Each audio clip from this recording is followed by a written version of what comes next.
Hey everyone, this is Brian Ferguson. I know if you're watching this that you're enjoying the Bumps and Thumps podcast. In order to continue the podcast and get the guests on that everyone wants to hear about, we need support from listeners like you. There are a few ways you can do this. One is going to anchor.fm, which will be on the bottom of your screen here, and click the support button. There you can make a monthly contribution to support the podcast. There's also, we have a Teespring store. We have a link down at the bottom of the screen as well for that. And we have products such as t-shirts like this one I'm wearing, backpacks, glassware, and other great items for you to purchase. Those purchases go directly back into the podcast and get on guests that require financial compensation. Thank you again for your support. Go to those websites and support our podcast, and we will continue to bring the guests that you want to hear about, past and present. And thank you for your support and enjoy the podcast.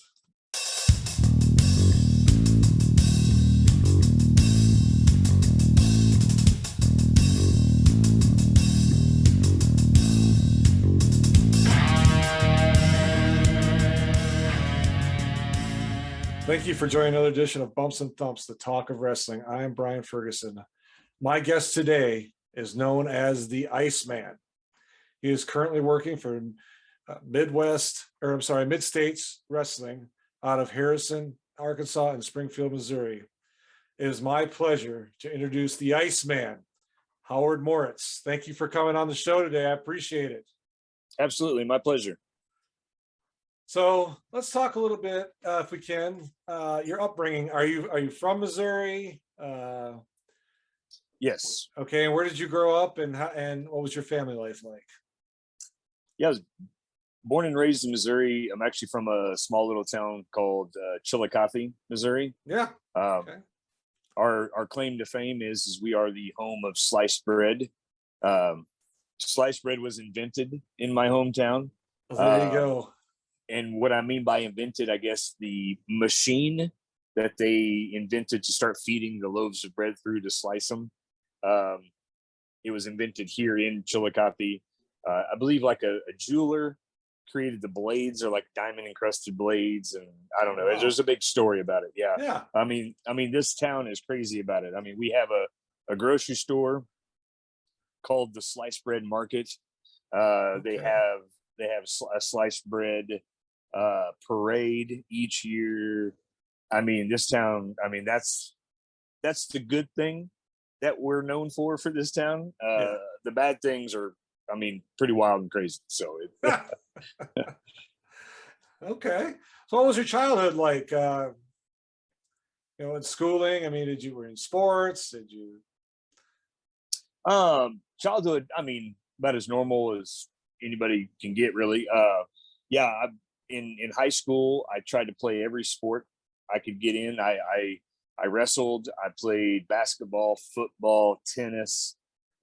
I was in drama class. I was in choir class. Wow. I even dipped my toes in a little bit into like FHA, Future Homemakers of America. Yeah. I joined that because I thought it'd be easy to meet girls that way. So, I mean, if I can be 100% honest, yes, I mean, that's yeah. I mean, I joined home economics and the FHA just because I wanted to meet girls. So there you go. Interesting. Wow, that's pretty neat. Let's talk about getting started in pro wrestling. What drove you into getting started in that, and where were you trained, and how did you just get involved in it? First and foremost, I mean, my love for professional wrestling came during my childhood. Okay. Because of my grandpa. My grandpa on my mom's side absolutely loved everything about wrestling. Yeah. I mean, when wrestling came on at his house, it was like you're going to church. You come in, you sit down, you be quiet, you watch, don't ask any questions, just enjoy the show. Yeah. So every week we would go to my grandparents' house and have dinner and all that stuff like that about every Sunday. And every Sunday evening, we'd watch wrestling. I mean, by the end of the day, all my other cousins were gone and stuff. So I was about the only grandkid left. And I just went on in there and I said, "Hey, can I watch with you?" And he told me all the rules, sit down, shut up, don't ask questions. So, and watching his excitement over what he was watching on TV. I mean, he truly hated the heels, truly loved all the good guys. I mean, he had his favorites. I mean, my gosh, there was a couple of the guys on there that about caused him to tear his TV up. I mean, that's how mad he was at them. So seeing all that, and then of course seeing the over the top characters on TV, it's like, man, this is awesome. So my love for professional wrestling started at a real young age, like most people. Yeah. And it just grew as I got older. I did step away from it for a little while, probably, I don't know, maybe early 20s. Yeah. But then got right back in it, and then just been ate up with it ever since. So yeah. Well, where were you? You're the IceMan. So training, where did you do your training? Where was your first promotion you started out of? I started training over in St. Joseph, Missouri. Yeah.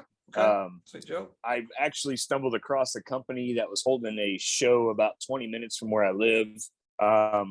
Went there to watch it. There was no big names on the card or anything. It was just an independent company. And I didn't know anything about independent wrestling at that time.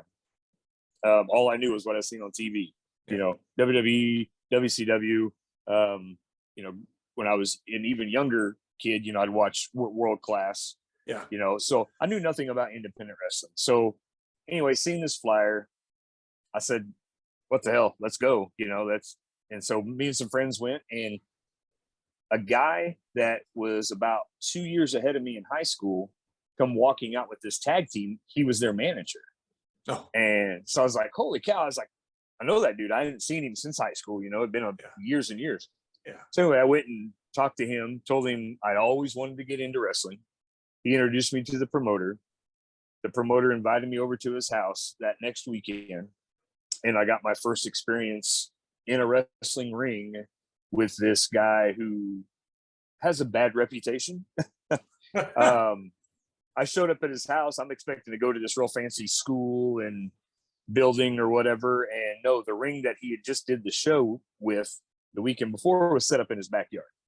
He said, "Come on and I'll show you how to wrestle." Yeah. And it wasn't the greatest experience. I just about quit before I even got started. Yeah. Fast forward a little bit, I stumbled across another company in St. Joe called Central States Wrestling Federation, which would later on become just Central States Wrestling. The promoter's name was Steve Ward, and he had a school. His promotion was, at that time, top notch, probably one of the best promotions around. Yeah. Minus there was another promotion, All Star Wrestling, that Sonny Myers ran over on the other side of St. Joe. Okay. And so I'd eventually get to know some of the guys that trained with him, and wrestled for him and stuff over the years. But I got into Central States Wrestling. They would do these tryout deals, and if you passed the tryout, then you got to sign up and go to their school. So, okay. And that was pretty much it. So my first real promotion was Central States Wrestling with promoter Steve Ward. And that's where I met guys like Michael Strider. If you're familiar with that name, he's a Kansas City wrestler. And he was one of the guys helping to train. And then another guy that'd been there for a long time trained. I mean, you walk in there and these guys, a lot of the guys looked like superstar athletes, jacked to the gills. Then there's your good old boys, kind of built like Kevin Owens guys. But they were all athletes. No matter what they look like, these guys can work their butts off. So I trained about 3 months, and then got lucky because of a cancellation. I got my first match 3 months after I started training. Wow. Yeah. And it was in front of about 2,000 people at the St. Joe Civic Arena. Oh, wow. And it was an awesome experience. It really was. It was, I mean, made a few mistakes. I ended up getting knocked out in the match because I'm a rookie. You know, I didn't protect myself like I was supposed to and whatever. And so that was my early experience with that. So That's pretty interesting that 3 months and then 2000's a big crowd, especially on the independent circuit, because you're lucky. I mean, sometimes, I'm not saying all promotions, I'm saying some of them, though, you're lucky to get 100, 200, 300.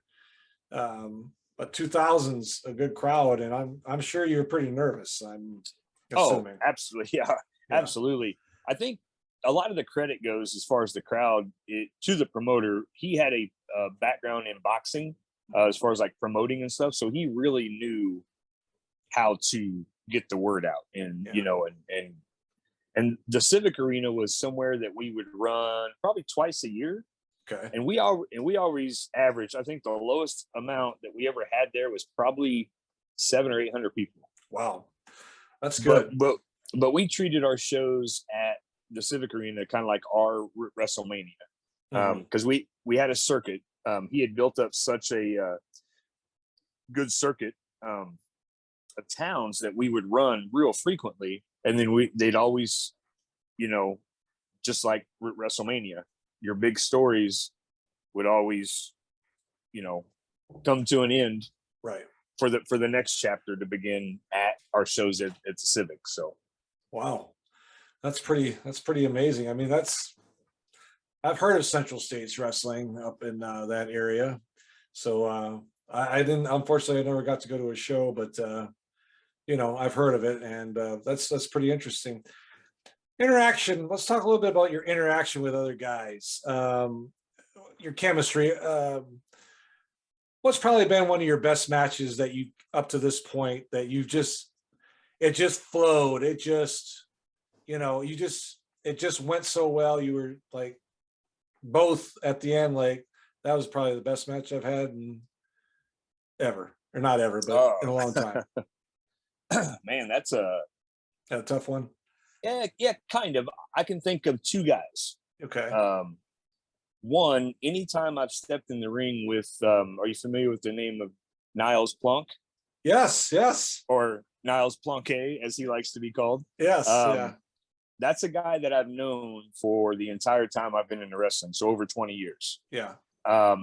We have wrestled each other a lot over the years, but just like most of us, or you hope most of us, we get better with time.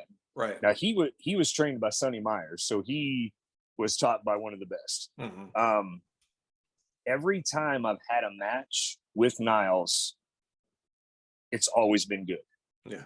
We click. We've even been tag partners as well, and it works. I mean, so first and foremost, yeah, in any of my matches with him, have got to be probably some of the best. Mm-hmm. One of the most recent ones is with a kid from down around Springfield, okay. Colton Theron Vaught. He calls himself Must See TV. Okay, kind of a play off his nickname. Yeah. He trained down at Harley Racing School. Okay. Down in Troy, Missouri. Yep. Yeah. Him and I had a match against each other in Springfield at Mid-States Wrestling. Mm-hmm. And at the time, I was the United States Highway Champion. And in every show, I would do like an open challenge for this title. And he accepted one of my open challenges. Very first time him and I have ever been in the ring. Yeah. I've never seen any of his stuff before. He's never seen any of my stuff before. But we went out there, and for probably a good 15 minutes, mm-hmm. we clicked. That match I will hold pretty high on my list of matches. Of being one of my all-time favorites. Yeah. I've probably went back and watched that match probably a dozen times since it's happened. It's just because everything about it just worked. I was the bad guy. He was the good guy, being hometown. It just worked. It was awesome. Let's talk about the IceMan. The first time I saw you was down in Harrison, Arkansas, on a mid-states wrestling card back in, I want to say, November. And you just caught my eye. I'd never been to a mid-states wrestling card. So I went around and met everybody at the pre-show, when you can go around and talk to everybody. Right. And when you came out in the ring, you just had this personality that I loved it. And then your in-ring performance, with you and I don't remember who your opponent was now, but it was great. I mean, that was probably the best show indie card that I've seen in quite a while, and I'd never been to one before. And not only were the wrestlers professional and respectful, but also like the staff. Like, I know Jason Jones, Space Cowboy, he runs it, but the whole staff was just wonderful there. They Yes. welcomed you.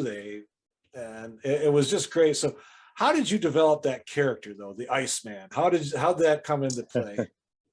Oh man. The Iceman has went through a few different changes over the years. Yeah. If you get on my Facebook and scour through some of the pictures, you can definitely see the changes of the looks and everything. Yeah. The Iceman started, well, when I first started training, obviously, and I was told I was going to have a match, and I needed the character, the gimmick. I just went with Iceman because it was kind of a nickname given to me in school. Okay. Because in school, I was always in the talent shows. I was either dancing, singing, rapping, doing something. Yeah. And around that time, I was really doing a lot of the talent shows. Ice Ice Baby came out with Vanilla Ice. So, yeah. So people just kind of started calling me, Iceman, or, since my first name is Howard, people call me Howie Ice, for sure. And then when I got into DJing, I was DJ Howie Ice for a little while. Then when I needed a name for my character, I just went with the Iceman. Yeah. Also a little, paying a little homage to Iceman King Parsons. I was just going to ask you about that. Yes. So a lot of, not everything I do is strictly, from him, but right. If you go back and look at some of the footage of him just making an entrance, yeah, he's always wearing a shiny jacket, a vest, something, and he's dancing to the ring. Yeah. I love to dance. So to me, I think the entrance is like, aside what a person can do in the ring, I think a person's entrance, the music, the way the person acts and carries himself, and you're either going to instantly know from the time they walk through the curtain whether you're going to like that person or hate that person. Yeah. So the Iceman started that way. Of course, I had a goofy backstory. Before I, started billing myself from being from Kansas City, because I very rarely use my hometown of Chillicothe unless I'm wrestling somewhere close. Right. If I'm wrestling somewhere within 30 minutes to an hour from Chillicothe, I'll announce that I'm from Chillicothe. But anywhere else, I'm from Kansas City, because Kansas City is like a second home. Right. So the original backstory for the Iceman was a former rapper, dancer, actor, singer, turned pro wrestler from Hollywood, California. Ah, okay. And my first entrance song that I ever used was California Love by Dr. Dre and Tupac. Yeah. So good song, by the way. Yes.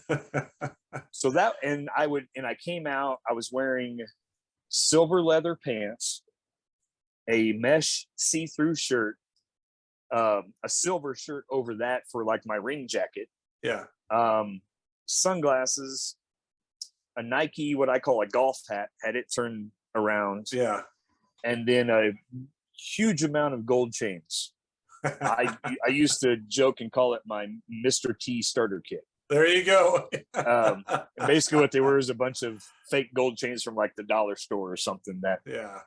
that I knew if they got lost or broke that I wouldn't care. But that was the early version of the Iceman. And then just over the years, I changed up my look, changed up my presentation. Yeah.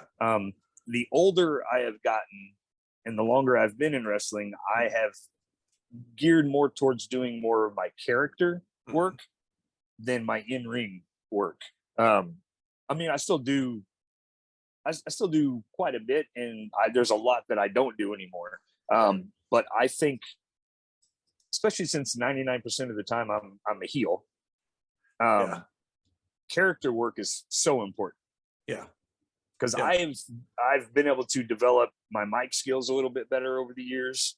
So I figured if I can say stuff to make somebody mad in the front row, they're ready. No matter what the babyface does, they're going to be ready for it because they want to see my ass get kicked. So, so that's kind of it. Went from being flashy, super flashy, to where every move I did had some sort of a dance vibe to it. To now it's more character stuff with still some of the dance stuff. I can be vicious. You know, I even throughout the years, I even sprinkled in a little bit of hardcore. I did some hardcore stuff for a while because about the time ECW, hit mainstream, everybody had come to the independent shows and they were bloodthirsty.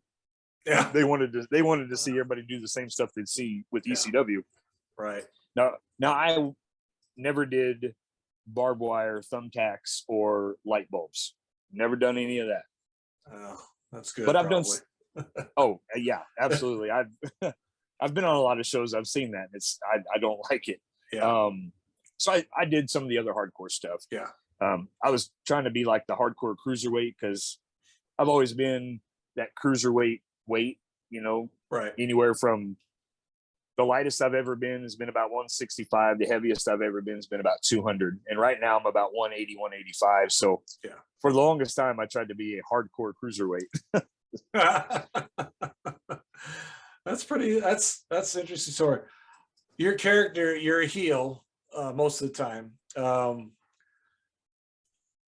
do you like doing that? Do you enjoy it? Everybody I've talked to when they're a heel, they really enjoy that because it's kind of outside of your normal realm and you get to do some things you normally wouldn't do in outside of the ring. Right. And I'm just, how do you do that? And I see you're married, your wife and your family, do they like, why are you doing that? Or have they ever said anything to you about it or no? Oh, my wife calls me a dork all the time. But no, I have two daughters. I have a daughter that's 25, and then my stepdaughter is almost 15. Yeah. But I don't really call her my stepdaughter. She's my daughter. I've been around her since she was 5 years old. So, and so they all just laugh. I mean, they love to come watch. They love to come watch wrestling. Yeah. They love to watch me do it. They laugh whenever I'm trying to be a complete jerk. No, don't get me wrong. I can be in real life outside of the ring too. However, it's not my normal personality. Right. Yeah. Which, just like what everybody else has said, that's what makes being a heel super fun. Right. Because I normally don't just walk up to somebody and start calling them names or whatever, or I don't poke fun of the guy in the crowd that's yelling at me or whatever. But it's easy. It's also easier if I go and debut for a new company. I always push to be the heel. Yeah. And I always ask, hey, put me against a baby face that's established. Because going into a new company as a baby face, it's harder to get reactions that way because people don't know you. Right. But if I come on out and say, if I cut a promo or do something right off the bat to really get that crowd to hate me, then they'll remember me from that. So no, being a heel is absolutely so much more fun. But babyface is super fun too, because I love kids. So Yeah. kids are more, they want to come up, shake your hand. They want to hug you. They want to fist bump you. They want to do, they think they don't know I'm a regular guy that has a regular job that, got a wife, kids, a dog, I mean, it's like, they just think I'm a superhero. So being a babyface is cool too, but I don't do babyface often. Yeah. Out of all the companies I work for on a regular basis, there's only one company that I'm a regular babyface at. All the rest of them, heel. Okay. I was gonna say, so at Mid States Wrestling, it seems like it's a pretty great promotion as far as. Yeah. Oh, absolutely. I mean, I know Jason Jones is a busy man. He's got a lot of moving parts, and he still puts on a great show. And I'm sure for you guys, I mean, I'll be honest. I mean, I only went down there the first time because Brian Thompson, I did a podcast with him back in probably October, and he had mentioned this promotion, Mid States Wrestling. He said, you need to check it out. So me and my wife went down there, and I was hooked. I was like totally impressed with all of you guys. And I don't think my personal opinion, I don't think the independent guys, you guys like you, don't get enough credit for their craft. And I totally agree. Yeah. You see all these guys on, WWE, AEW, Impact. I wish it would kind of, and I don't know about you, you can kind of comment when I'm finished here. I just want to say that I wish they would televise those indies more, and get them on, because I'm telling you, I think it would take off like a rocket ship. I really do. Especially like Mid States, or I don't know what other companies you work for, but just in Missouri alone, in Arkansas, if those local television stations would just air it on a Saturday night or whatever, Sunday morning before church, something like that, or after church, it would probably take off. And I don't know your opinion on it. I mean, you kind of grew up in the same era I did, from what you've been telling me. I think we're generally just a few years apart, but I grew up in the 80s. I had AWA because I was from Wisconsin. I watched that a lot. And then, as cable came in, I started getting WWF and World Class, WCW. But I had all of it. I could watch different programs. Now I'm very limited. I got 2 or 3.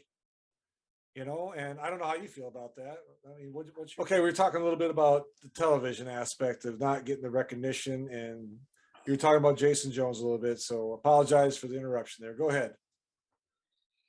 Yeah, like I said, what he's done with Mid States has been awesome, really. I mean, I think he's getting ready to have his 20th year anniversary show.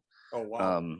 And so, yeah, he's done great things. He's definitely one of my favorite people in wrestling, as well as, his company is one of my favorite companies to work for. Yeah.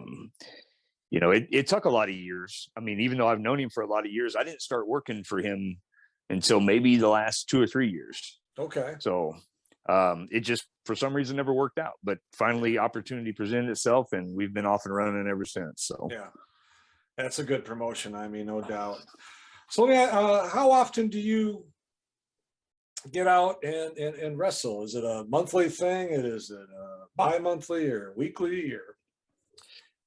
It depends. Okay. Most of the time it's here recently, especially this year. Last year kind of picked back up some. Of course, obviously, when COVID shut things down. Yeah. Back in 2020, when things shut down, my last match was in March, like right before everything got shut down. Yeah. And then I didn't wrestle again until I think I went and did like some TV taping stuff that people were doing, like in, their own little private deal. I drove up to Nebraska and did some stuff. And then Niles did some stuff as well. He's got his own ring and stuff, and just like a TV taping for YouTube only kind of thing. Right. But then once 2020 one kicked off, Mm-hmm. my schedule started picking back up like crazy. So I average anywhere from 3 to 4 matches a month. Okay. So that's probably roughly about weekly. Yeah. Sometimes I squeeze in a little bit more, but that all depends on the flexibility at my job. you know, Yeah. And I was going to say, I don't think you guys get enough credit either, because you're not just wrestlers. You're also have other jobs, everyday jobs that you do. And if you have a family, you have to balance all that together. I mean, that's probably very challenging at times, if I'm assuming. Oh, absolutely. Yeah. Cause as much as I love wrestling, I also still want to spend time with my family. Mm-hmm. Like I was telling you just a minute ago, I was out in my camper. Yeah. So my wife and I like to go and do that. So, I try to free up at least one weekend a month to Mm-hmm. go and do something, whether it's, going camping, taking a weekend trip, to go see the Royals play, or There you go.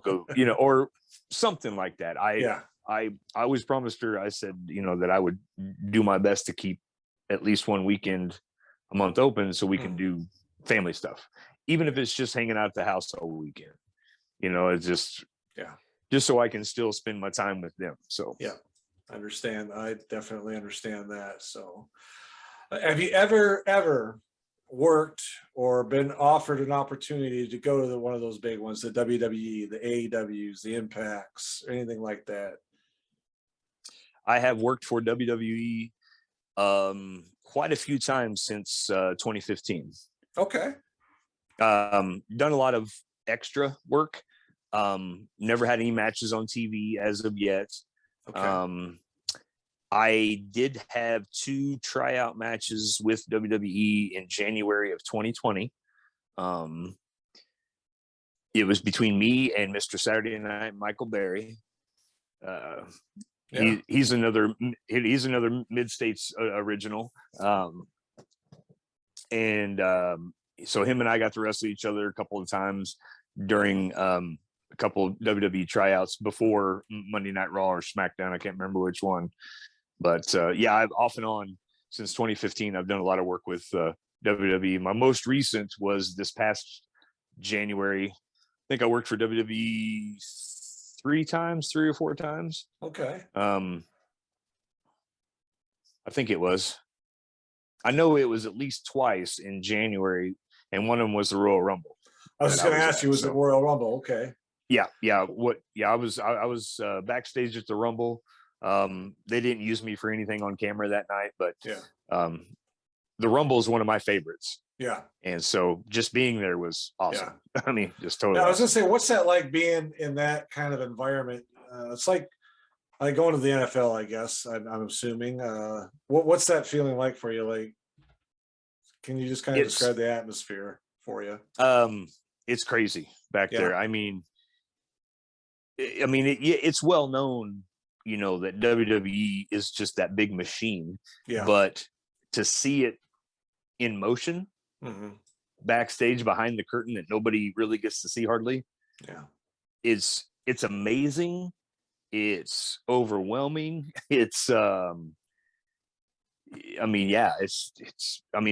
it's all the emotions, tied into one. And for a guy like me who grew up wrestling and have watched a lot of these guys and girls on TV, some of them started kind of where I started, on the independent scene, and finally made it there. And so it's just seeing all that and being, and for the most part, being treated just like an equal back there, even though they don't know who the heck I am. I mean, but it's a good experience to, if they know that you are just what they call extra talent, right? You are a local guy. A lot of those guys and girls know that, and they respect where you're at and what you're doing, because like I said, most of them have been there. And a lot of them are very welcoming. So that's what's really cool about it too, is a lot of them are really welcoming. Like some of the superstars will go out of their way to come up, shake your hand, and introduce themselves to you. So That's good to hear. I'm glad to hear that they're very professional and courteous and acknowledge you. I guess if I could say that, because there's some organizations, not just wrestling, but they'll just kind of walk past you like, Oh yeah. you're, just part of the wall or whatever. And I'm glad to hear that. That makes me more, understanding of that. And they don't just treat people like, if they're not in the big time, they're not, they ain't worth nothing. But that's good to hear. So Yeah, no, I never really had, any, bad interactions with anybody there really. So okay, good. One more, well, actually two more questions. Any, and you don't have to answer this, I know it's kind of real heat with anybody outside of the ring that you ever worked with in wrestling? As far as like, you don't have to say names, you can just say yes or no and kind of describe it. Have you ever had any real heat where you're just like, I can't stand this person and we have to work together, but outside of this squared circle, I don't want anything to do with them? yes. Okay. All right. Kind of currently in a situation like that. Okay. All right. In a company. So fair enough. Fair enough.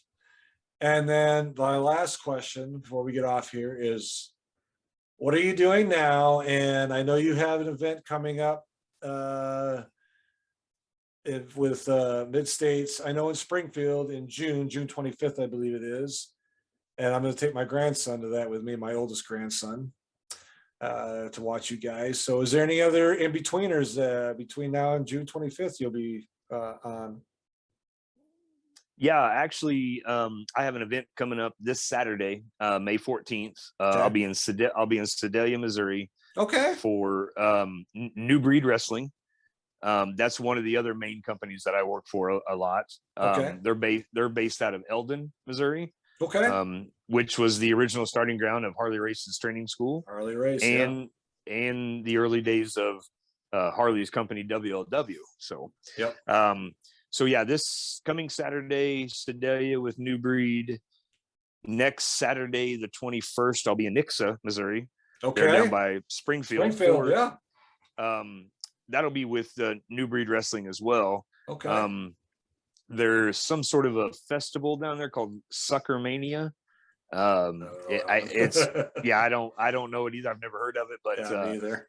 but yeah, it's going to be a big deal there. Then after that, I'm going to go on a family vacation for about 4 or 5 days, and then in June just kicks off like crazy. My gosh. I'm trying to think. June 4th. I don't even remember where I'm at June 4th. I'd have to look at my calendar. But I do know I've got some stuff coming up with New Breed Wrestling. There's a new company getting started in June. Okay. Called Tri-States Wrestling. Okay. And they're running a 4-day loop. It's going to start like on a Wednesday. So there's going to be a show on a Wednesday, Thursday, Friday, and a Saturday. Oh, wow.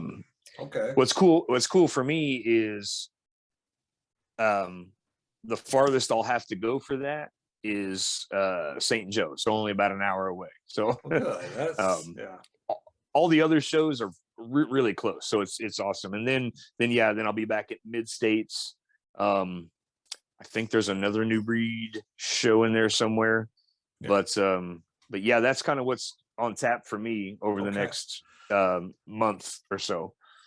Well, good for you. Well, folks, like I said, get out there. If you're in the area, get on their websites, Mid-States Wrestling, New Breed Wrestling, Tri-States Wrestling, and you can follow IceMan. Just if you have a Facebook page, just type in IceMan. It popped up. I did it, and now we're friends on Facebook. And absolutely, yes. Howard, I really appreciate you coming on tonight. I know you're a busy man, and I want to thank you for coming on. So one last time, ladies and gentlemen, the IceMan, Mr. Howard Moritz. I appreciate it, sir. And if Yes. you're listening, thank you. And if you're watching, thank you. And please subscribe. And again, Howard, thank you so much. Absolutely. It's been an absolute pleasure. And also one more thing. Sure. I got to give you props. You actually said my last name correct. Oh, good. About anybody ever has butchered that last name. So that's why I don't use it much. In the wrestling world, I don't use it much. I just use the IceMan, but so I'm glad I pronounced it right. So bravo to you for pronouncing it correct. And once again, thank you very much for having me on. It's been a lot. Oh, it was my pleasure. I'm glad you came on. I mean, like I said, full disclosure real quick. I messaged the IceMan. He popped right back immediately. Usually I have to wait a couple of days. He popped back right away and we kind of coordinated everything and it worked out perfectly. So again, ladies and gentlemen, Mr. Howard Moritz, thank you so much, sir, for coming on. Thank you. All right. And folks, we will talk to you soon.